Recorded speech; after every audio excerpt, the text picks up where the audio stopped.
Welcome back, everybody. Today we're doing a deep dive into advanced penetration testing. Sounds exciting. It is, and we have a great resource to guide us. All right.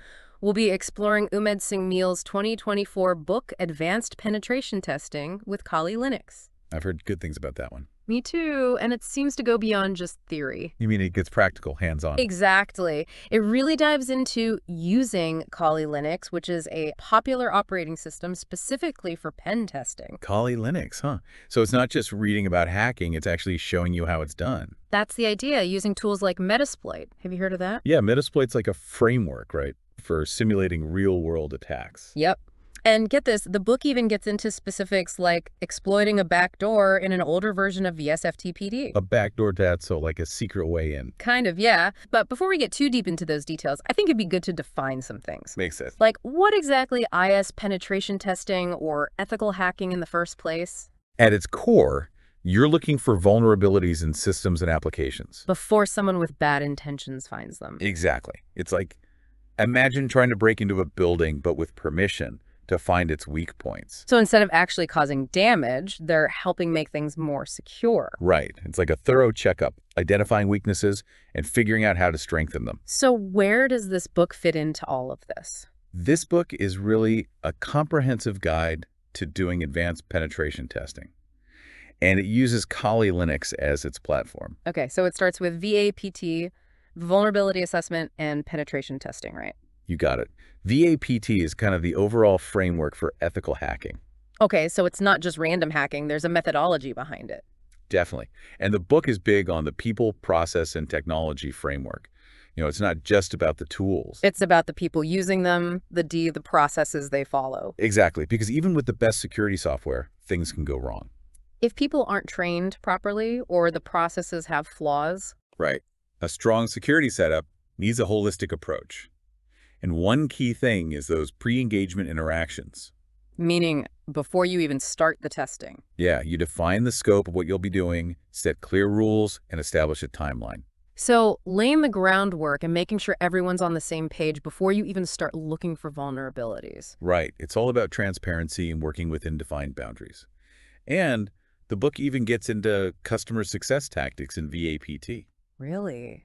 I wouldn't have thought customer service would be part of ethical hacking. Well, it's about building strong client relationships, Oh. being a partner in security, not just a hired hacker. Okay, starting to get a clearer picture here. But back to Kali Linux for a sec. Why Kali Linux specifically? Well, it's free, it's open source, and it comes preloaded with a ton of tools for penetration testing. Sounds like it's the go-to platform for this kind of work. It really is.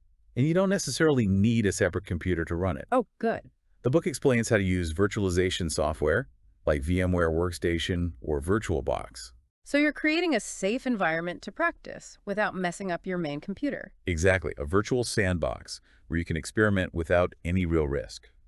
Phew, that's a relief. What kind of tools are we talking about here? Oh, everything you can imagine. Network scanners, vulnerability scanners, password crackers, you name it. Sounds pretty intense. It is, but you'll also learn about things like proxy chains, which helps route your traffic through proxy servers. Proxy servers, why would you need that? For anonymity, especially important when you're simulating real-world attacks. Makes sense. Don't want to accidentally set off any alarms during a test. Exactly. So once you've got your Kali Linux environment set up and you're familiar with the tools, what comes next? Good question. I'm ready to see some action. Well, just like a detective gathering evidence, ethical hackers start with reconnaissance. Reconnaissance. You need to gather as much information as possible about your target before launching any attacks. So you're doing your homework before you even attempt to break in? Exactly. Reconnaissance helps you understand the target's defenses, identify vulnerabilities, and plan your strategy. I guess it's like scoping out the place before trying to infiltrate it. What kind of information are we talking about?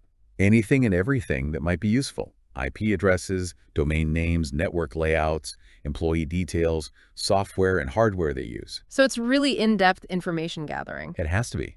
The more you know, the more effective you'll be. And the book covers techniques for doing that. Oh, absolutely. From simple OJS lookups and DNS stuff to more advanced OSINT techniques. OSINT, that rings a bell. Isn't that using publicly available information? That's right. Ethical hackers use OSINT to gather information about the organization, employees, their online presence, even physical locations. Wow, so you can find out a lot just from publicly available information? You can, and the book highlights tools like Multago and Sparta for visualizing and automating some of these activities. So you can create a digital map highlighting potential entry points and weaknesses. Exactly. It's powerful stuff. But remember, ethical hackers are using these techniques for good. True, it's about finding and fixing vulnerabilities before someone with bad intentions can exploit them. So after all that information gathering, what's next? Well, then comes vulnerability assessment. Vulnerability assessment, meaning... That's where you actually start probing the target Yeah. for specific weaknesses that could be exploited. Okay, so you're moving from gathering information to actively testing those defenses. Right. You're using specialized tools to scan for known vulnerabilities. So if it's a web application, you might use something like OWASP, Zapier, or Burp Suite. Those are good examples. You're looking for common web application flaws, like SQL injection or cross-site scripting. We've talked about those before, haven't we? We have. Those are big ones. They can allow an attacker to access sensitive data or even take control of the whole application. I see. So the point of this assessment is to find these kinds of flaws in the system. But wouldn't it be easier to just exploit those vulnerabilities once you find them? That's a good point. But the assessment phase is important for prioritizing the vulnerabilities, the ones that pose the greatest risk. So it's not just about hacking for the sake of hacking. You're trying to be strategic. Exactly. And the book emphasizes this whole vulnerability management lifecycle. Meaning what? It's not just finding them, it's prioritizing them, reporting them to the client, and tracking the whole remediation process. So you're helping the client understand their risks and take steps to fix those vulnerabilities. That's the goal. Oh. Vulnerability assessment is a critical part of helping organizations improve their overall security. Makes sense. This is all incredibly interesting, but I have to admit, I'm still curious about the actual hacking part. You know, the exploitation phase. I get it. That's the exciting part. And that's where we'll head next. We'll explore the tools and techniques used to exploit vulnerabilities and actually simulate real-world attacks. Can't wait. We've covered a lot of ground already, though. Ethical hacking fundamentals, VAPT, Kali Linux reconnaissance, vulnerability assessment. It's a lot. It is. But we've laid a good foundation. Now we're ready for the hands-on stuff. All right, I'm putting on my hacker hat. But we'll have to save that for the next part of our deep dive. Stay tuned. We'll be back to explore the world of exploitation. Okay, so we're back and ready to dig deeper into this world of advanced penetration testing. Ready to get a little more hands-on. Definitely. Last time we laid a lot of groundwork, explored the tools, the whole process. Right, from reconnaissance to vulnerability assessment. But now I'm ready to see how some of these exploits actually work. We talked about Metasploit. Is that where we're headed? We'll get to Metasploit. Mm-hmm. But first, there's something else that's really important. What's that? Hash cracking. Ah. Yeah, you mentioned that briefly before. It's a pretty crucial step. It had something to do with passwords, right? Yes, exactly. Remember we talked about how passwords aren't stored as plain text? Right. They're stored as those scrambled versions, the hashes. Yeah. Exactly. Those jumbled up codes that are meant to be impossible to decipher. So hash cracking is basically trying to reverse that process. Trying to figure out the original password from that scrambled mess. Yep. Think of it like trying to break into a safe. Okay. You don't know the combination, but you've got some tools that might help you crack it. So you're trying to solve a puzzle to unlock the safe. Exactly. And it's a really important part of penetration testing because it lets ethical hackers assess how strong an organization's password security really is. So if you can crack the hash, it means their passwords are weak. Pretty much. It shows weaknesses in their password policies and helps them implement better security. Okay. Makes sense. But how do you actually DO this hash cracking? There are a few different techniques. The book goes into several. Like what? One is brute force attacks, which is essentially trying every possible combination of characters. So you're just throwing tons of combinations at it until something works. Well, it's not totally random, but yeah, it involves trying a huge number of possibilities. Sounds like it could take forever. It can, especially for long, complex passwords. But for shorter ones, it can be surprisingly effective. Are there other ways to do it? Sure. Another one is dictionary attacks. Dictionary attacks? Yeah, you use a list of common passwords and try those against the hashes. So you're betting that people are using weak passwords, the kind you'd find in a dictionary. Exactly. It's based on the fact that a lot of people still use easily guessable passwords. Sadly, it's often really effective. That's kind of scary. It is. But ethical hackers can use this to show the organization how vulnerable they are. So they can improve their policies. Right. Now, there are even more advanced techniques. The book covers some of those too. One is called rainbow table attacks. Rainbow tables. What are It's those? a bit of a weird name. Basically, you pre-calculate a massive amount of hashes and their corresponding passwords and store them in a table. So you're not trying every single combination. You're just looking it up in this giant table. That's the idea. Makes the process a lot faster, especially for commonly used passwords. Interesting. So it's all about finding the most efficient way to crack the code, so to speak. Exactly. And there are tools that can help with all this. Oh, yeah. Like what? The book introduces John the Ripper and Hashcat, which are two really popular tools for this. John the Ripper, Hashcat. Those names sound intense. They are pretty powerful. John the Ripper is good for both dictionary and brute force attacks. It's very versatile. What about Hashcat? Hashcat is known for being super fast. It uses GPUs, like those graphics cards gamers use. Wow, so it's using gaming tech for cybersecurity. That's cool. It is. Yeah. Now, what happens once you've actually cracked a hash and recovered the password? Well, I guess you're in, right? Right, but that's only the beginning. What happens after you've gained that initial access is called post-exploitation. Post-exploitation. So, like, what damage an attacker could do once they're inside? Exactly. Ethical hackers use this phase to simulate what a real attacker might do. So they're not just stopping at finding the vulnerability, they're seeing how bad it could get. Right. It helps organizations see the potential impact so they can take steps to defend against it. Okay, that makes sense. What kind of things happen during this post-exploitation? Well, one thing is privilege escalation. The hacker tries to get higher level access on the system. So they start with limited access, but try to get admin privileges. Exactly. Higher privileges give them more control, allow them to access more sensitive data. That sounds bad. It can be. Another key thing is maintaining access. Once they're in, they want to make sure they can get back in, even if that initial vulnerability is fixed. So they leave a back door open. Something like that, yeah. They might install a backdoor, create new user accounts, or even hijack existing ones. Wow, this is getting pretty intense. It can be. And there are tools that are used for this too, like Mimikatz. Mimikatz. What's that? It's a tool that can extract passwords and other sensitive info from Windows systems. And ethical hackers use this. Yes, but responsibly and within the agreed scope of the test. So they're showing the client what could happen in a controlled way. Right. It's about providing valuable insights, not causing harm. Now, let's say an attacker compromises one system on a network. Yeah. They can actually use that to attack other systems. Like it's a jumping off point. Exactly. That's called pivoting. Pivoting, I see. So they get into one system and then use that to explore the network, find other weaknesses. That's right. And the book goes into different techniques for doing this, like using the compromised system as a proxy server. So a single vulnerability can lead to a much bigger problem. It can. That's why cybersecurity is such a challenge.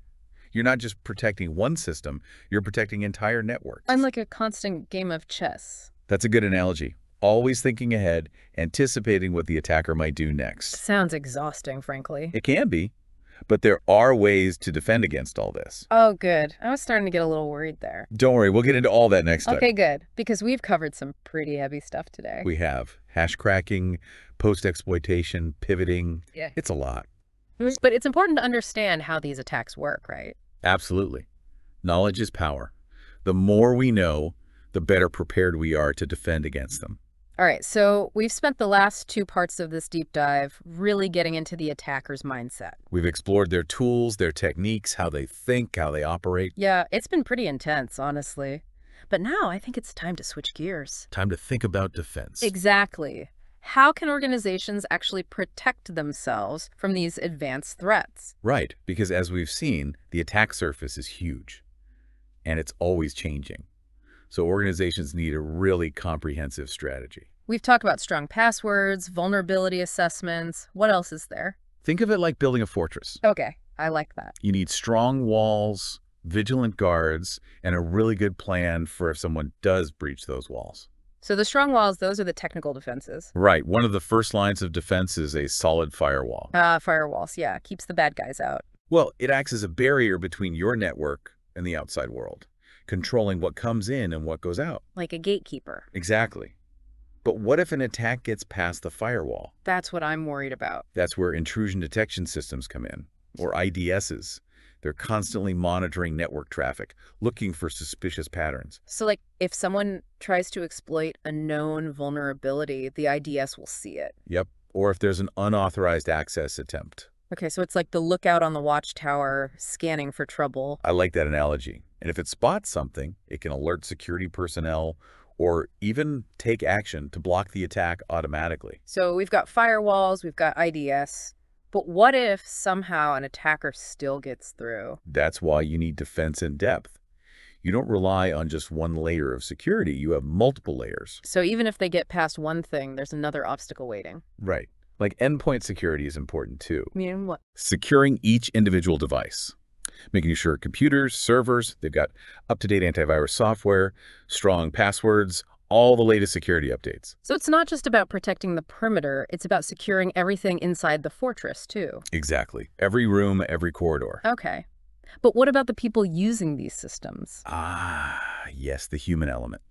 Often, employees are the weakest link. Yeah, I can see that. You can have the best tech in the world, but if someone clicks on a phishing email, Game over. pretty much. That's why security awareness training is so important. Training employees to spot phishing attacks, social engineering, malware, all that stuff. Right. And it's not just about the technical knowledge. It's about creating a culture of security within the organization. Makes sense. Okay, so we've got technology, processes, and people all working together. But what if, even with all that, an attacker still gets in? That's why you need an incident response plan. Like a fire drill, but for cyber attacks. Exactly. A clear plan of what to do when an attack happens. Containment, identifying the source, eradicating the threat, and getting things back to a secure state. So it's about damage control and recovery. But how do you even nano-W if you've been attacked? That's where security monitoring and log analysis come in. You need to be collecting and analyzing those security logs from all your systems. So they can show you suspicious activity, right? Yep. Unauthorized access attempts, malware infections. It's like having security cameras everywhere, recording everything that's happening. That's a great way to think about it. But you need someone to review the footage. So you need skilled security professionals to analyze those logs. Right. They could look for patterns, see anything unusual, investigate potential threats. It's a lot of work. It sounds like it. This whole cybersecurity thing, it's a constant battle, isn't it? It is. The attackers only need to find one weak spot, but defenders have to protect everything. So what's the most important thing for organizations to remember? Cybersecurity is an ongoing process. It's not a one-time fix. You need that multi-layered approach we talked about. Technology, processes, and people all working together. Exactly. And it's a constant process of adapting to the changing threats. So this deep dive has really taken us on a journey. We've gone from understanding how attackers operate to learning how to defend against them. It's been quite an adventure. It has. And while it can seem overwhelming, knowledge really is power. The more we understand about these threats, the better we can protect ourselves. I couldn't agree more.